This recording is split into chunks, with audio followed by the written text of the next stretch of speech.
The 380th Air Expeditionary Wing is a temporary unit of the United States Air Force Air Combat Command, ACC. The aircraft is attached to the United States Air Force Central Command component of the ACC and is stationed at Dhafra Air Base, United Arab Emirates. About 1,200 members of the active military, reserves and National Air Guard personnel form the wing.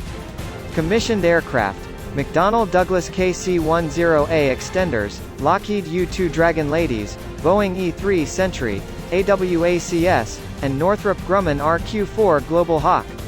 Its missions are refueling and aerial reconnaissance.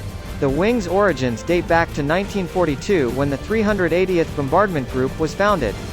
It operates primarily at the Southwest Pacific Theater as a Consolidated B-24 Liberator heavy bomber unit assigned to the 5th Air Force. Active for more than 40 years, the 380th Bombardment Wing was the deterrence component organization of the Strategic Air Command during the Cold War, serving as a strategic bombardment wing. Watch now.